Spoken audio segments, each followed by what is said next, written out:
कल का अपना आर्टिकल था force on a moving charge particle. Force की वैल्यू हम कैलकुलेट कर चुके थे क्यू वी क्रॉस बी। अब इसमें ऐसा लगता है बच्चों को कि सर एंगल 0 हो तो फोर्स 0 होगा, एंगल अगर 0 डिग्री है तो फोर्स कितना 0, एंगल 90 है तो फोर्स मैक्सिमम होगा। ये बात सही है, ये दोनों बातें सही हैं, लेकिन सिर्फ ये दो ही केस नहीं है। एंगल तो 0 से 90 बढ़ता जाता है, यानी 0 का केस एक ही है बस, वो ये है।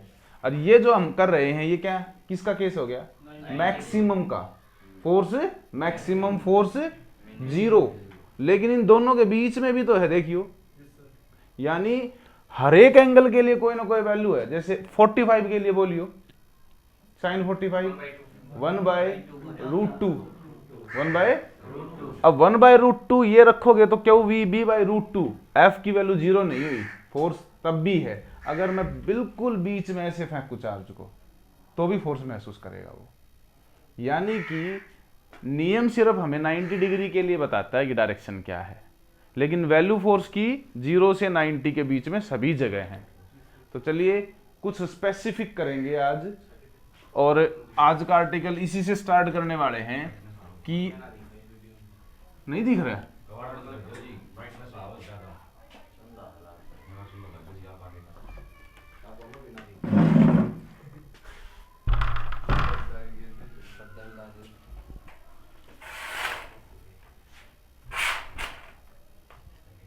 हो गया, अब ठीक आ रही है। चलो तो सबसे पहले आज हम करने वाले हैं इसी फोर्स से कुछ derivation. F is equal to q v B sine theta, सबको याद हो गया ये? किसके ऊपर फोर्स है यो? इस चार्ज पार्टिकल के ऊपर, जो किस वेलोसिटी से फेंका गया है, किस में फेंका गया है, मैग्नेटिक फील्ड बी प्रेजेंट था, और मेरे पास एक पॉजिटिव चार्ज पार्टिकल था जिसको अगर वेलोसिटी 0 होगी तो सोचो एक बार, वेलोसिटी 0 हो तो फोर्स 0, इसका मतलब रेस्ट के ऊपर ये फोर्स नहीं लगेगा, रेस्ट चार्ज के ऊपर ये फोर्स नहीं लगेगा। उसके पास कुछ न कुछ क्या होनी चाहिए, वेलोसिटी होनी चाहिए। वो वेलोसिटी की वैल्यू टिकेगी और एफ की वैल्यू निकलेगी। तो ये ध्यान रखना कि फोर्स तभी आएगा जब वेलोसिटी भी होगी, चार्ज भी होगा और मैग्नेटिक फील्ड भी होगा, ये पक्का है। इन तीनों में से कोई भी नहीं होगा तो नहीं है। और दूसरी चीज एंगल पे भी देखते हैं हम। अब हम इसके कुछ केसेस करते हैं। पहला केस देखिए, when theta is equal to 0,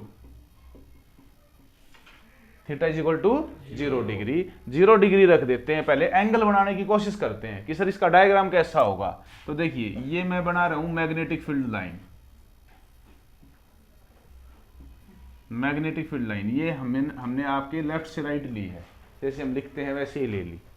और इसमें मुझे फील्ड की डायरेक्शन तो पता चल गई, अब हमने एंगल कितना रखना है।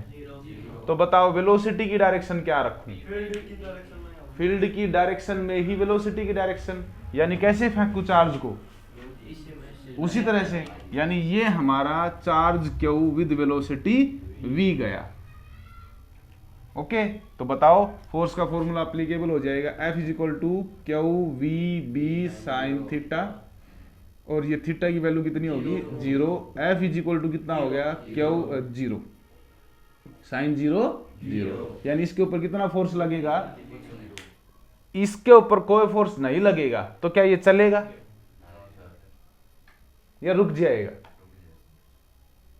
क्या लगता है आप लोगों को? देखो तीन ऑप्शन देता हूं, तीन में से एक बताना। क्या इसकी स्पीड बढ़ जाएगी, क्या ये उसी स्पीड से जाएगा, क्या इसकी स्पीड घट जाएगी? उसी स्पीड से जाएगा। यानी जो स्पीड हमने दे दी वो तो और दूसरे फोर्स के कारण है। जब ये थ्रो किया गया या किसी मशीन से प्रोजेक्ट किया गया तो उसको एक वेलोसिटी तो दे ही दी थी, उस वेलोसिटी से जा ही रहा था, और इस फील्ड ने इसके ऊपर कोई फोर्स नहीं लगाया। इसका मतलब उस वेलोसिटी में कोई चेंज नहीं होगा, ना तो ये तेज होगा ना ये धीरे होगा, ये उसी स्पीड से निकल जाएगा। पता है अगर आप चार्ज से पूछो और चार्ज बातें कर सकता हो तो ये क्या कहेगा कि मैं तो इसमें से निकल के आया, मेरे ऊपर तो किसी ने कि मैं फोर्स को नहीं लगाया, मैं तो अपनी जिस स्पीड से आ रहा था अपनी उसी स्पीड से आया। फोर्स लगने का मतलब क्या है, देखो आपकी एक स्पीड है, मान लो उस स्पीड को कोई रोक है तो या तो ब्रेक हुए होंगे या किसी ने आगे से पुश किया होगा तो स्पीड चेंज होगी। अच्छा तेज हो गए तो भी इसका मतलब आपकी क्या है, मोटर की पावर, इंजन की पावर से आप स्पीड बढ़ाए या किसी ने फिर से धक्का मारा होगा, तो स्पीड का चेंज, वेलोसिटी का चेंज हो रहा है ना, तब आप कहोगे फोर्स लग रहा है। क्योंकि वेलोसिटी का चेंज क्या देता है, एक्सेलरेशन, और फोर्स के फॉर्मूले में क्या होता है, मास इनटू एक्सेलरेशन। तो बात हुई कि अगर वेलोसिटी चेंज नहीं हुई तो वहां पे कोई फोर्स नहीं है। एक चलती हुई चीज चलती चली जाएगी जब तक उसके ऊपर एक्सटर्नल फोर्स नहीं लगता।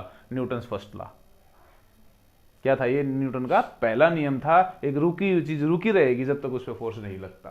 चलती हुई चीज चलती जा रही है, कोई फोर्स नहीं लग रहा है इसके ऊपर, तो जा रही है। अगर ये फोर्स जीरो का मतलब समझ गए ना आप लोग। कई बच्चे इसको ऐसा सोचते हैं फोर्स जीरो, चार्ज रुक गया। रुकने के लिए भी फोर्स चाहिए। चलती हुई चीज को बिना फोर्स लगाए रोक के दिखाइयो, तो पाथ कैसा रहेगा इसका, लीनियर। कैसा पाथ होगा इसका, लीनियर। समझ गए आप लोग, एक लाइन में जाएगा। ये पहला केस था। अब दूसरा करेंगे theta 90 degree, very important. Cyclotron का जो एक्सप्रेशन है, साइक्लोट्रॉन आपकी 5 नंबर की डिवाइस है, 6 नंबर 5 नंबर में आती है, उसका जो एक्सप्रेशन है वो यही है, same to same as it is, जो अब मैं करवाने वाला हूं 90 के लिए। तो इसमें दो फायदे हो जाएंगे, साइक्लोट्रॉन का एक्सप्रेशन तैयार हो जाएगा यहीं पे। तो चलो इसको ड्राइव करते हैं, when theta is equal to 90 degree कर देते हैं। देखते हैं थीटा 90 के लिए क्या होता है। पहले तो एंगल बनवाइयो। कैसे बनाओगे, फील्ड के साथ 90 डिग्री कैसे बनेगा, या तो ऊपर से फेंक दे या नीचे से ऊपर फेंक दे, फील्ड ऐसे बना दे, या ऐसे कर लेते हैं कि फील्ड ऐसे बना देता हूं मैं।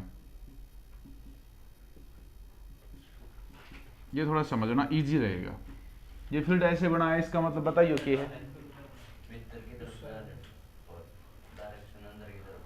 डायरेक्शन अंदर की तरफ है, क्योंकि एरो है इसमें। इसका मतलब ये है क्रॉस है, ये क्रॉस का मतलब इनवर्ड हो गया। अब इसमें अगर मैं इस तरह से इसको प्रोजेक्ट करता हूं, इस तरह से, तो एक बार तो डायरेक्शन बताओ आप लोग रूल लगा के कि इसकी डायरेक्शन किधर जाएगी। फील्ड किधर है, लेफ्ट हैंड लगाना है राइट में, ठीक है। तो फील्ड इधर, करंट इधर, तो अंगूठा किधर आ रहा है, तो इसका मतलब इसके ऊपर फोर्स किधर लग रहा है, ऊपर। मैं इसको यहां प्रोजेक्ट कर देता हूं सो दैट ये फील्ड में ही रहे। मैं यहां इसलिए नहीं कर रहा, ऊपर लगेगा तो ये निकल जाएगा बाहर। अब मैं यहां लगाऊंगा तो अब क्या होगा, ऊपर जाएगा, ये ऊपर जाएगा तो ऐसे मुड़ेगा। अब बताइयो, मुड़ गया ये। अब बताओ, ऐसे प्रोजेक्ट किया और ये ऐसे घूमता रहा, अब मेरी तरफ आ गया या अंदर की तरफ चला गया, अंदर की तरफ गया। ध्यान से करो, अंदर तो जा ही नहीं सकता, अंदर तो फील्ड है।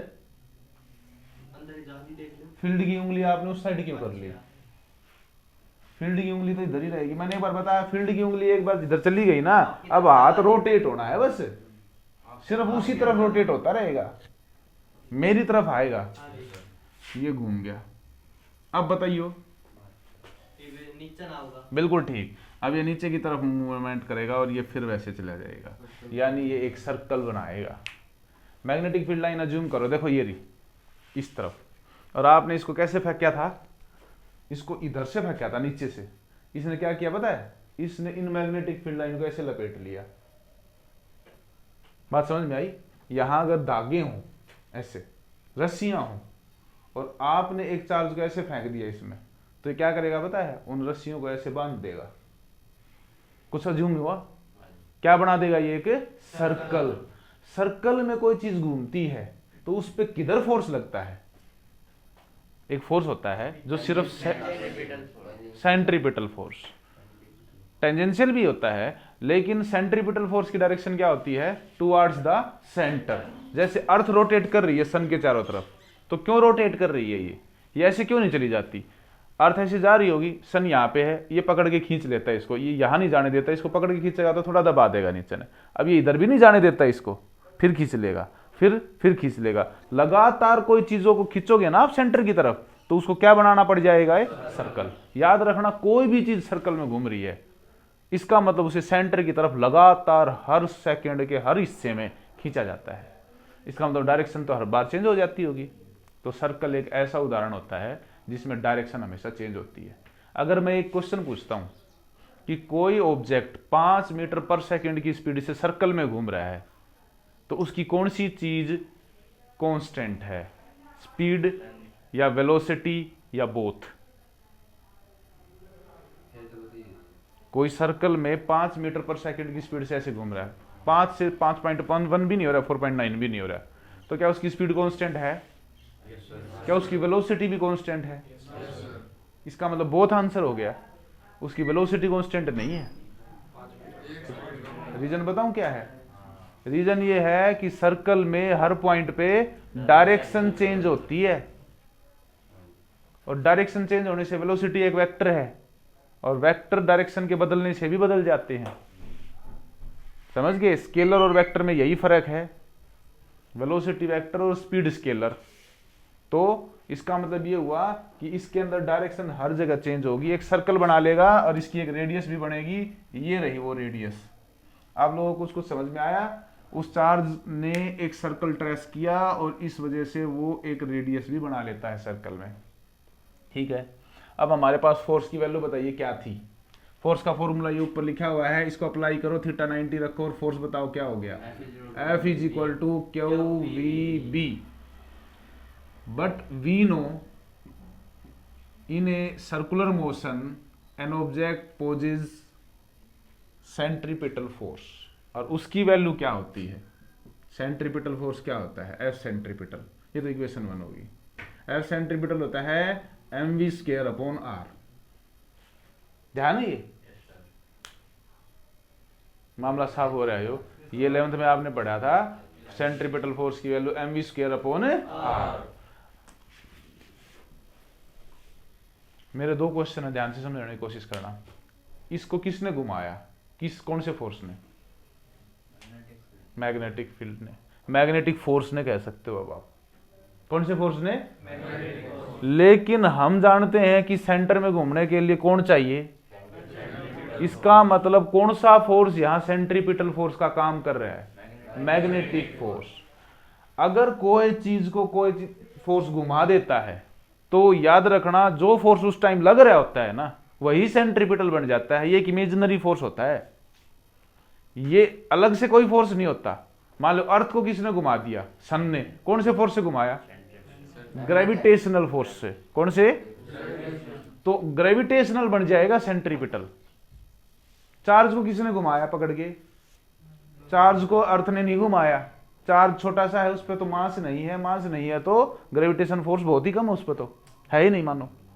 तो उसको पकड़ के कौन घुमा सकता है? सिर्फ इलेक्ट्रिक फील्ड घुमा सकता है क्या? इलेक्ट्रिक फील्ड कभी भी मूविंग चार्ज पे काम नहीं करता।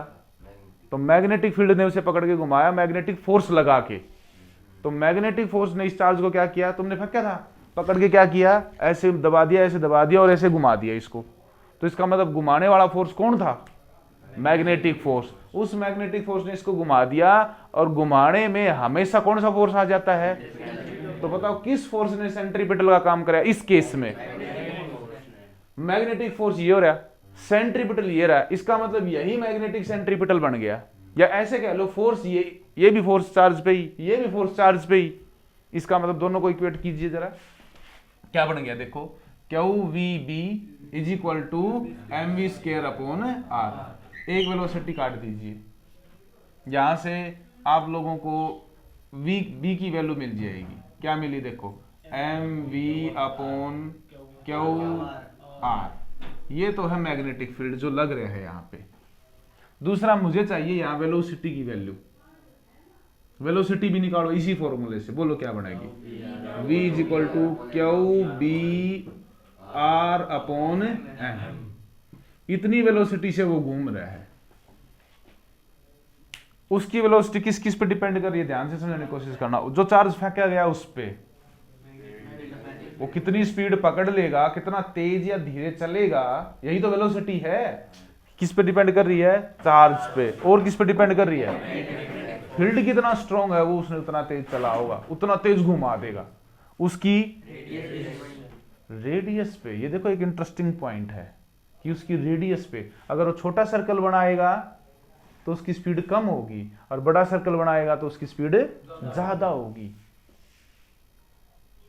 यही है, रेडियस अगर बड़ी है तो वेलोसिटी ज्यादा है, छोटी है तो वेलोसिटी कम है। एक और इंटरेस्टिंग पॉइंट, लीनियर वेलोसिटी और एंगुलर वेलोसिटी में आपको रिलेशन ध्यान हो, v equal to R omega. ये याद है? ये भी याद नहीं है आप लोगों को, मैं बता देता हूं। जब कोई चीज सीधे सीधे चलती है दैट इज लीनियर वेलोसिटी, वो पोजीशन चेंज करती है टाइम के साथ। लेकिन जब कोई चीज घूमती है तो वो एंगल चेंज करती है टाइम के साथ, तो उसमें एक्स्ट्रा रेडियस भी आ जाती है।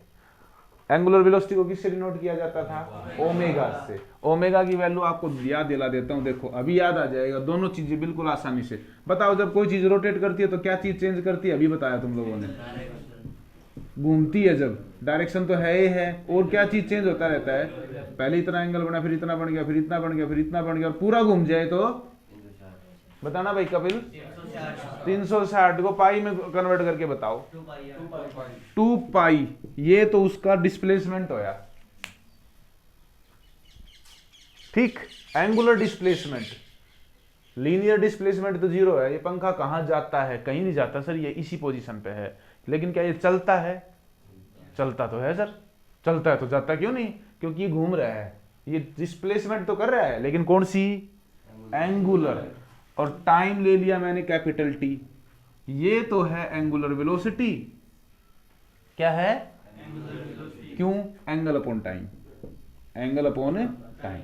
और वेलोसिटी क्या है? लीनियर वेलोसिटी क्या होती है? बताओ कितनी लीनियर डिस्प्लेसमेंट ट्रेवल कर लेगा अगर रेडियस आर है तो?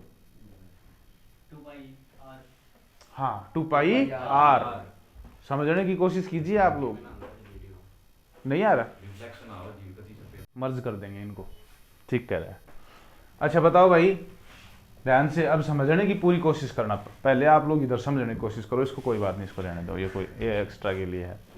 कोई चीज ऐसे घूम रही है, यहां से शुरू होती है, रेडियस है, यहां है वो, और ऐसे घूमती है, पूरा एक सर्कल ट्रेस करती है, रेडियस आर है। अगर इससे तुम पूछोगे तो ये कहेगा मैं तो चल के गया हूं लीनियर बी। जैसे आप हो, अगर आप अर्थ का पूरा चक्कर लगा दो तो क्या तुम चले हो? या कोई ये कहेगा नहीं तुम तो वहीं पे हो, तुम आके वहीं रुक गए हो। तो फाइनल इनिशियल डिस्प्लेसमेंट आप लोगों की क्या होगी? पोजीशन क्या होगी? वही सेम होगी, डिस्प्लेसमेंट 0 होगी। लेकिन क्या तुमसे पूछा जाए तो तुम ये कहोगे कि नहीं मैं तो पूरा एक चक्कर काट के आया हूं, मैं तो चला हूं। कितना? 2πr। कितना? 2πr। जब आप लीनियर की बात कर रहे हो कि पोजीशन चेंज हुई, यहां से यहां गए हैं सर, यहां से हम यहां गए हैं, यहां से हम यहां गए हैं, तो ऐसे में पोजीशन चेंज होती है तो वेलोसिटी लीनियर बनती है। और लीनियर वेलोसिटी का फॉर्मूला होता है total distance upon total time. Total distance कितनी और टोटल टाइम कितना? लेकिन अगर कोई चीज को ये भी कहें हम, अब भाई ये कहीं नहीं गई, ये तो यहीं है, ये यहीं पे रहेगी, चलना तो इसे कहते हैं, तो उसको ये लगेगा सेंटर से देखो बैठ के। अगर तुम सेंटर से किसी चीज को देख रहे हो, सेंटर पे बैठ जाओ, उसको देख रहे हो, आप जा रहे हो, मैं अर्थ के सेंटर पे आप लोगों को ऑब्जर्व कर रहा था, आप मेरे रिस्पेक्ट में कहीं नहीं गए, मेरे रिस्पेक्ट में उतनी ही डिस्टेंस पे बने रहे हो हर जगह। तो क्या पोजीशन चेंज हुई आपकी और मेरे बीच में? लीनियर नहीं हुई, लेकिन एंगल बदल गए तुम। मैं पहले आपको यहां देख रहा था, फिर यहां देख रहा था, एंगल बना के देखो ऐसे। जब एंगल चेंज होता है टाइम के साथ तो वो वेलोसिटी क्या कहलाती है? Angular velocity. उसमें किस चीज को नोट करना होता है? किसके साथ है? इसमें किस चीज को? डिस्टेंस या डिस्प्लेसमेंट को किसके साथ है? डिस्टेंस डिस्प्लेसमेंट होगी तो वो सरकमफ्रेंस बन जाएगी 2πr। अगर एंगल होगा तो वो सिंपल 2π बनेगा। अब इन दोनों में देखियो 2π/t क्या है? ओमेगा, तो यहां ओमेगा रखियो, आर ओमेगा हो गया। तो इन दोनों को आप नोट कर लेना चाहिए, तो याद होना चाहिए था। वैसे ये छोटी छोटी बातों की वजह से आपके ये कंसेप्ट गलत हो जाते हैं, ये फिर रट्टा मारना पड़ेगा v = r ओमेगा। ये कंसेप्ट बताओ कि एंगुलर वेलोसिटी भी एक चीज होती है, अलग होती है, लीनियर वेलोसिटी भी एक टर्म होती है जो एंगुलर वेलोसिटी से अलग होती है, तो आप लोगों को ये पता होना चाहिए। अब मैं किसकी वैल्यू पुट करने वाला हूं इस फॉर्मूला में? v की रखियो, r ओमेगा = QBr/, यहां से एक चीज और आएगी, r कैंसिल आउट, ओमेगा की वैल्यू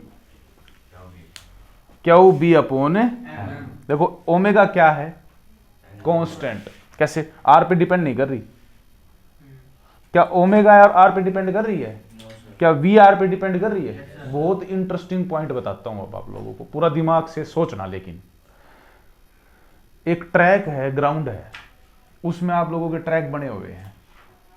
ट्रैक देखे हैं ग्राउंड पे, ठीक है, वो सर्कल होते हैं। एक छोटा ट्रैक बना हुआ है बीच में, और एक बड़ा ट्रैक बना हुआ है बाहर, एक और बड़ा ट्रैक बना हुआ है उससे भी बाहर। छोटा जो है आपका सपोज करो 100 मीटर का है, फिर 200 मीटर का, फिर 400 मीटर का राउंड है, फिर 800 मीटर का राउंड है। ऐसे दो बच्चे, एक 100 मीटर वाले पे और एक 200 मीटर वाले पे, साथ दौड़ते हैं, साथ दौड़ते हैं। अब बीच में आप सेंटर में बैठ के उनको ऑब्जर्व कर रहे हो, वो साथ चलते, देखो ऐसे आपके साथ साथ साथ एंगल बदल रहे हैं, वो बिल्कुल एक साथ एक साथ एक साथ। दोनों 5 मिनट में नेट चले और नेट पहुंच गए 5 मिनट में। क्या आप बता सकते हो दोनों एक ही स्पीड से दौड़े या अलग अलग स्पीड से? बढ़िया। एंगुलर स्पीड क्या लगी आपको? सेम। ये भी और ये भी, अंदर वाला बच्चा भी, ये ट्रैक वाला और ये भी, ये ऐसे जा रहे हैं दोनों। तो लेकिन आप लोग इन दोनों से अलग अलग पूछोगे ना, ये साफ साफ बता देगा कि मेरी लीनियर स्पीड तो ज्यादा थी, लेकिन इन दोनों की एंगुलर स्पीड क्या थी? बताओ किसकी एंगुलर, किसकी लीनियर वेलोसिटी ज्यादा थी? तो लीनियर वेलोसिटी रेडियस पे डिपेंड कर रही है ना भाई। छोटी रेडियस तो कम स्पीड से दौड़ना पड़ेगा, और बड़ी रेडियस तो ज्यादा स्पीड से दौड़ना पड़ेगा, और बड़ी होगी तो। लेकिन एंगुलर वेलोसिटी किस पे डिपेंड नहीं कर रही? इसका मतलब ये बच्चा हो चाहे ये हो चाहे ये हो, तीनों एक ही एंगुलर स्पीड से दौड़ते हुए आए हैं। एंगुलर स्पीड तो वही है, एंगल कितना कितना चेंज कर रहे हैं। देखो ये भी वही एंगल चेंज कर रहा है। यहां था दूसरे ट्रैक वाला बच्चा, ये था, ये यहां पहुंच गया और ये यहां पहुंच गया। अब आप देखो इसने लीनियर डिस्टेंस तो ज्यादा ट्रेवल करी है इससे, लेकिन एंगल की बताऊं, एंगल वही है, सेम। तो जब हम एंगल नोट करते हैं विद रिस्पेक्ट टू टाइम, तो दोनों का सेम लगेगा। लेकिन जब हम इसकी ये डिस्टेंस पूछना शुरू करते हैं, लीनियर डिस्प्लेसमेंट, जब डिस्टेंस ट्रेवल करते हैं, जब डिस्टेंस का मतलब जैसे 2πr है या x है, s है, या डिस्टेंस ही लिख लो, डिस्प्लेसमेंट ही लिख लो बटे टाइम, जब आप डिस्प्लेसमेंट देखोगे तो दोनों की अलग अलग है। एक बात बताओ, ये बच्चा ये दोनों यहां पहुंच गए, देखो यहां ऐसे, ये ऐसे करके पहुंचा होगा, ये ऐसे करके, साफ साफ पता चल रहा है कौन ज्यादा तेज दौड़ा है, किसने ज्यादा डिस्टेंस ट्रेवल करी है। लेकिन एंगल दोनों के बताइयो। इसकी एंगुलर स्पीड बताओ, नंबर 1 की 90/t, π/2/t। उसकी बताओ बाहर वाले की, π/2/t। तो क्या एक सी नहीं होगी? लीनियर वेलोसिटी बताइयो, टोटल कितनी होती है? 2πr। हाफ कितनी होती है? πr। और उससे भी आधी कितनी होगी? πr/2। इसकी रेडियस अलग नहीं है, फिर इसकी रेडियस अलग नहीं है, फिर तो उसकी रेडियस बड़ी है और उसकी रेडियस कम है, इसलिए लीनियर वेलोसिटी बाहर वाले की ज्यादा होती है। नहीं समझ में आया ये पॉइंट? देखो मैं आप लोगों को उतार के दे दूंगा, ये तो कर भी लोगे थामी, लेकिन उसको समझना बहुत जरूरी है कि के निकाल दिया। अब मैं आपको बताता हूं, इस मैग्नेटिक फील्ड में 2 चार्ज फेंक दिए मैंने, इसमें अंदर है, एक यहां फेंक क्या और एक थोड़ा बाहर फेंक क्या करेंगे पता है? दोनों, बाहर वाला तेज बात जगह, अंदर वाला स्लो चलेगा, लेकिन दोनों चलेंगे साथ साथ ऐसे, और एक साथ रोटेशन पूरा कर लेंगे सर्कल में। एक छोटा सर्कल बना लेगा, एक बड़ा सर्कल बना लेगा, बाहर वाला तेज दौड़ता हुआ नजर आएगा, लेकिन इनिशियल जब चलेंगे और पहुंचेंगे वो एक के टाइम पर होगा। क्या अज्यूम कर पाए क्या होगा? असली बात पता चल गई। अलग अलग बहुत सारे चार्ज फेंक दूं मैं, अलग अलग रेडियस के सारे सर्कल बनाएंगे, सारे एक साथ ही पहुंचेंगे, लेकिन सीन क्या नजर आएगा आपको? सारे सबकी वेलोसिटी अलग अलग, अंदर वाला धीरे धीरे और बाहर वाले तेज तेज, और जितने बाहर होंगे उतना तेज चलेंगे वो, क्योंकि सबसे आखिरी वाले को भी सबसे पहले वाले के साथ पहुंचना है, तो उसे सबसे तेज दौड़ना पड़ेगा आखिरी वाले को, क्योंकि उसका ट्रैक सबसे लंबा है। समझ में आया फॉर्मूले की मीनिंग? समझ में आ गई? बढ़िया। अब इसका एक फॉर्मूला आप लोगों ने पढ़ा है, अभी अभी एंगुलर वेलोसिटी का क्या बताया आपने, क्या होता है 2 पाई बाय टी। एक कंप्लीट साइकिल पूरा कर ले तो टाइम कितना रख ले, बाकी तो स्मॉल टी रखना होता है, लेकिन पूरे एक चक्कर का टाइम पीरियड कैपिटल टी होता है। एक रोटेशन में कितनी एंगल, एक रोटेशन में कितना टाइम, रखो इसकी वैल्यू रखो ओमेगा की, बोलो क्या बन गई 2 pi by is equal to Q B upon T की वैल्यू निकालियो टाइम पीरियड की 2 pi M by Q B. क्या टाइम पीरियड के फॉर्मूले में रेडियस है? इसका मतलब टाइम पीरियड रेडियस पे डिपेंड है। क्या मतलब है इस बात का? छोटी रेडियस बनाने वाला और बड़ी रेडियस बनाने वाले दोनों का टाइम क्या सेम रहता है? क्या दोनों 5 मिनट में चक्कर मार के आ जाए हैं? बिल्कुल ठीक बात। एक बार जब समझ में आ गई तो यह भी समझ में आ गया, इसमें रेडियस नहीं है। रेडियस सिर्फ किस में है? लीनियर वेलोसिटी में, एंगुलर वेलोसिटी में भी नहीं है और टाइम पीरियड में भी नहीं है। ये था आपका एक्सप्रेशन। अब क्वेश्चन क्या बनता है कि थीटा अगर 90 हो तो पाथ ऑफ द पार्टिकल कैसा रहता है? What is the path of the particle when angle is 90 degree? बोलो, अगर कैसा पाथ बनाया इसने? सर्कुलर। पिछली बार कैसा बनाया था थीटा 0 पे? लीनियर। कैसा था? फोर्स कितना था? 0। और फोर्स 0 होते ही यो रखा, अगले स्टेप पे 0 के एक्सप्रेशन दम तोड़ गया। इब की बार फोर्स 0 नहीं था और उस फोर्स ने एक नई चीज भी कर दी। क्या वो सिर्फ लग जाता और कुछ भी कर देता ठीक था? उसने इसको घुमा दिया, घुमाते ही बहुत सारी चीज निकल आई। घूमते ही वो क्या बना दिया उसने? सर्कल। सर्कल बनते ही क्या बन गई? रेडियस। रेडियस बनते ही कौन सा फोर्स लग गया? Centripetal force. सेंट्रीपिटल फोर्स लगते ही उसमें लीनियर वेलोसिटी आ गई, एंगुलर वेलोसिटी आ गई, उसका टाइम पीरियड आ गया और ये पूरा एक्सप्रेशन बन गया। यही साइक्लोट्रॉन का भी एक्सप्रेशन है, एज इट इज, बिल्कुल सेम चलेगा। इसमें कोई डाउट हो तो पूछ सकते हो आप, बेहिचक पूछ लिया करो। ये सेकेंडरी चीज है, ये प्राइमरी है। आप लाइव लेक्चर ले रहे हो बैठ के यहां पर, वो जरूरी है। ठीक है, ये है तो वो है, उसका कोई फंड को नहीं, ऑन रिकॉर्ड ही बोल दिया। ठीक है, तो ये जरूरी है आप लोगों का। ये मैं देख रहा हूं कि अब लेक्चर्स के चलते आप लोग थोड़ा सा कम पार्टिसिपेट करते हो। कुछ बच्चों का तो कोई फर्क नहीं पड़ा, लेकिन कुछ बच्चों का फर्क पड़ रहा है कि अब वो पूछते भी कम है, थोड़ा हिचकिचाने लगे और थोड़ा सा ऐसा लग रहा है कि ध्यान भी कम है। ये पूरी यूनिट अगर खत्म हो जाएगी, ये सारे आर्टिकल इकट्ठे हो जाएंगे, फिर नहीं आएंगे काबू में, तो साथ साथ ही पूछते रहोगे। अभी तक हम 2 केस कर चुके हैं, 0 और 90। अब हम करेंगे कोई भी एक एंगल, तीसरा केस। अब की बार ऐसा करेंगे कि एंगल को स्पेसिफाई नहीं करेंगे, इन दोनों के बीच में फेंक देंगे, एट एनी एंगल। क्या मीनिंग है इस बात का, देखते हैं। Third case, when theta is 0 से तो ले लो बड़ा, 0 से तो बड़ा और 90 से ले लो छोटा। 0 से ज्यादा हो, 90 से कम हो, तो क्या आप अज्यूम कर पाए कैसे फेंकना है? ऐसे मैग्नेटिक फील्ड है, ऐसे मैग्नेटिक फील्ड है, तो ऐसे फेंक दोगे तो कितना एंगल हो जाएगा? और ऐसे फेंक दोगे तो ये ऐसे भी नहीं फेंक सकते, ऐसे भी नहीं फेंक सकते। 90 से कम रखना है, 0 से इसके बीचों बीच ऐसे टेढ़ा फेंक देते हैं। 45 भी वही है, एग्जैक्ट 45 पता है क्यों नहीं ले रहा मैं? क्योंकि फिर 45 ले लिया तो कोई कहेगा 40 के लिए भी ड्राइव करो, 30 के लिए भी करो, 35 के लिए भी करो। इसलिए क्या कह देते हैं, इन बिटवीन 0 एंड 90 एक में रंध कट चाहिए सबकी। समझ में आया? तो चलिए फिर मैग्नेटिक फील्ड बना देता हूं मैं, और आप मुझे बताओगे कि कैसे फेंका जाए। ये मैग्नेटिक फील्ड लाइंस हैं, बी, सबके ऊपर बी बी बी नहीं लिख रहा है, एक बी लिख दिया, मतलब सारी बी है। ये total magnetic field strength B है, एक लाइन से बी नहीं बन रही है, सब मिलकर बी बना रही है।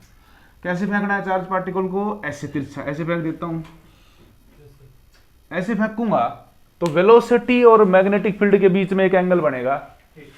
अब आपको अज्यूम भी होगा कि फॉर्मूले में थीटा है, असल में इन दोनों के बीच का एंगल है वो, क्योंकि ये वेक्टर भी है, v क्रॉस b कराया था, तो ये है वो v और ये है वो b और ये है वो b और v के बीच का एंगल। ये मतलब है उसका, उस फॉर्मूले का। वो एक जनरल फॉर्मूला है, वो 090 के लिए नहीं बना, सबके लिए बना हुआ है। बोर हो रहे हो? इन दोनों के बीच में अगर एंगल कितना है, थीटा है, तो ये वेलोसिटी एक वेक्टर होने के कारण दो कंपोनेंट में टूट जाएगी। बी भी वेक्टर है, इसे भी तोड़ सकते हो, बट मैं इसको रिजोल्व करना चाह रहा हूं। इधर कौन सी बन गई और इधर, ये चीज समझने की कोशिश करना। जब तुम वी ऐसे फेंकते हो तो वो दो टीमों में बढ़ जाती है। 10 आदमियों की मैंने एक टीम बनाई है, काम करो। उन्होंने जाके क्या करा, 5-5 आदमी की अलग अलग टीम बांट दी, भाई 5 आदमी अलग काम कराएंगे, 5 अलग, बाद में उसका रिजल्ट निकाल लेंगे उस काम का। क्या वो 10 आदमी का काम का रिजल्ट निकल जाएगा? याद रखना, जोड़ना नहीं है उन काम को, कई बार उन्होंने अपोजिट काम कर दिया हो। हाँ, मान लो 10 आदमियों की एक टीम है और मैंने कहा इन 10 आदमियों की टीम का आपको टोटल फोर्स निकालना है, तो 10 जने चले गए और गाड़ी को फोर्स लगाना था, तो 5-5 में बट गए। अब बताओ अगर 5 ने ऐसे, दूसरे 5 ने भी ऐसे लगाया तो फोर्स जुड़ा होगा और आंसर 10 आया होगा। अगर 5 ने ऐसे और 5 ने ऐसे लगा दिया तो 0 भी हो सका है उनका, और अगर 5 ने ऐसे और 5 ने ऐसे लगा दिया तो फिर 5 की वजह से ऐसे इधर जाएगी गाड़ी और 5 की वजह से इधर भी जाएगी और ये एडिसिटी चली जाएगी, डायरेक्शन भी बदल गई, रिजल्टेंट भी बदल गया। रिजल्टेंट पता कितना आएगा अब? 5√2, 5 square plus 5 square, 2 times 5 square का रूट, एक ऐसे और एक ऐसे, रिजल्टेंट ये बनेगा। देखो तो ये इसकी हाइपोटेनस बन जाएगी। जूठियां बनने लग रहे हो, ये तो जूठियां दिखना है साफ साफ। अब बताओ जो 5-10 आदमियों की टीम थी वो किस किस में बट चुकी है? v sin थीटा और v cos थीटा का काम निकाल दो, फिर उनके एंगल के अकॉर्डिंग उनका रिजल्टेंट निकाल दो, वो किसका निकल जाएगा? तो बताओ v cos थीटा b के साथ कितने एंगल पे काम कर रहे हो? 0 एंगल पे जो वेलोसिटी काम कर रही हो, चाहे वो v cos थीटा लिख रखा हो, चाहे वो v लिख रखा हो, चाहे v डैश, चाहे कुछ भी, v1 v2, 0 डिग्री वाला केस कर चुके हैं। उसमें एंगल कितना, फोर्स कितना हो जाता है? इसका मतलब v cos थीटा इस चार्ज पार्टिकल को कैसे चलाएगा? पाथ क्या आया था, सर्कुलर या linear? v cos theta, v को हमने दो कंपोनेंट में ब्रेक किया, कौन कौन से? v cos theta, v sin theta. v cos theta का b के साथ एंगल कितना आ गया? 0। तो अगर 0 है तो कैसा पाथ रहेगा? v cos थीटा वो है, वो टीम है जो चार्ज को कह रही है सीधे चले जाओ भाई। सही बात है ये, क्योंकि जो भी 0 पे होगा वो चार्ज को कैसे चलाएगा? स्ट्रेट लाइन में। अब दूसरी बात, v sin थीटा कितना एंगल बना रहा है b के साथ? एंगल विद b 90 वाला भी कर लिया हमने। 90 वाला क्या कहता है? अब इन दोनों की माननी पड़ेगी इसको। पहले तो एक ही केस था, सीधा जाना जब सर्कल नहीं बनता था, दूसरा था सर्कल चलना जब सीधा नहीं जाना होता था। अब सोचो सर्कल बनाते बनाते अगर आगे जाना पड़ा तो वो क्या बन जाएगा? स्पाइरल। क्या बनेगा? ये चार्ज कैसे जाएगा होता है? ये ऐसे नहीं जाएगा, ऐसे फेंक क्या जरूर है, वो इस तरह से घूमना शुरू करेगा ऐसे। ये रास्ता है उसका, ये है path of charge particle when thrown with an angle which is greater than 0 less than 90। The path is not linear, not circular, but combination of both. क्या बोलोगे उसको? स्पाइरल भी बोल सकते हो और इसे हेलिक्स कहते हैं, हेलिकल। जैसे सर्कल सर्कुलर, ठीक है, इसी तरह से स्फीयर स्फेरिकल, इसी तरह से हेलिक्स, और उसका क्या बन गया? हेलिकल। ऑब्जेक्ट तो सर्कल है लेकिन पाथ सर्कुलर है, ऑब्जेक्ट तो हेलिक्स है लेकिन पाथ हेलिकल है। स्फीयर तो ऑब्जेक्ट है लेकिन स्फेरिकल शेप होती है, सर्कल तो ऑब्जेक्ट है लेकिन सर्कुलर शेप होती है। इस तरह हेलिक्स तो ऑब्जेक्ट है, हेलिकल एक शेप है, इस शेप में वो जा रहा है। नहीं समझ में आया? अब आप लोगों को बस यही चीज बतानी। अच्छा, अब एक चीज और भी है इसमें छोटी सी। एक पूरा ये एक स्प्रिंग है और एक ये है, इन दोनों के बीच की जो डिस्टेंस है ना, इसे एक्स कहते हैं, इसे पिच कहते हैं, पिच ऑफ हेलिक्स। बहुत इंपॉर्टेंट है, सीबीएसई वालों के तो बहुत इंपॉर्टेंट है। एक ध्यान देना, स्पाइरल बाइंडिंग में एक ये स्प्रिंग है, इसका टॉप ले लो चाहे वो बॉटम ले लो, और अगला जब जाके बॉटम आएगा ना, इन दोनों के बीच में एक लीनियर डिस्टेंस बढ़ेगी। बनेगी कि नहीं बनेगी? लीनियर डिस्टेंस, एक लाइन खींचेगी और वहां पर एक सर्कल पूरा होता होगा।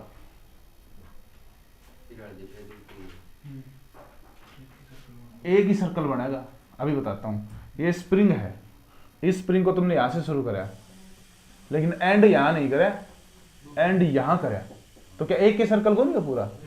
लेकिन इन दोनों के बीच में गैप आ गया, ये गैप है पिच। बता सकते हो कि ये जो डिस्टेंस है, डिस्टेंस का क्या फॉर्मूला होता है वेलोसिटी टाइम की फॉर्म में? Distance is equal to velocity into time, यही होता है। आप बताओ मुझे, इस तरफ की वेलोसिटी कौन सी है? v cos थीटा या v sin थीटा या v? इस तरफ की क्यों लूं मैं? क्योंकि डिस्टेंस किस तरफ की ले रहा हूं मैं? लीनियर। तो लीनियर कंपोनेंट ऑफ वेलोसिटी लो, कितना हो गया? ये तो हो गया x, ये हो गया v cos थीटा, और टाइम है कैपिटल T। कैपिटल T क्यों, स्मॉल t क्यों नहीं? पूरा सर्कल बन चुका है, क्योंकि जब ये स्प्रिंग यहां से यहां पहुंचा तो एक सर्कल पूरा हो गया, और पूरे सर्कल का टाइम पीरियड क्या लेना होता है? ये कैपिटल T लेना पड़ेगा। दिमाग में घुस गया? मुश्किल है थोड़ा सा, है ना? आसान है, और सबसे बड़ी बात पता है, समझने की चीजें हैं, सेटिस्फाइंग है अगर करोगे तो। अगर सिर में दर्द रहता है और फ्रस्ट्रेशन रहती है, इसका मतलब पढ़ाई ढंग से नहीं हो रही, सीधी बात यही है। 2 दिन पढ़ के देख लो, आप लोगों की लाइफ में सब कुछ अच्छा फील होना शुरू हो जाएगा। कोई भी आदमी अपना काम नहीं करता ना जब फ्रस्ट्रेशन होती है। जैसे मैं ढंग से ना पढ़ाऊँ 5, 10 दिन, 20 दिन टाइम पास करूँ, तो मुझे लगेगा कि कुछ छूट गया पीछे। इसी तरह आपके साथ है। अब आप बैठे हो, आप अकेले नहीं बैठे, पूरी उम्मीद लेके बैठे हो घर वालों की, उनकी एक्सपेक्टेशन, उनके सपने साथ लेके आते हो, और उन्हें ये लगा कि किमें किमें करेंगे बालक, तो वो अपने आप से प्रॉमिस करते रहा करोगे, हमने किस डिसीजन के साथ यहाँ आना शुरू करा था, वो आपको मोटिवेट करेगा पढ़ने के लिए। v cos theta into T, ये है आपकी पिच ऑफ द हेलिक्स। ये था थर्ड पार्ट। टी की वैल्यू तो पुट कर सकते हो, क्या आती है टी की वैल्यू? थैंक यू सर, ये आप खाओ। बस हो गया? क्या टाइम हो गया? रुक।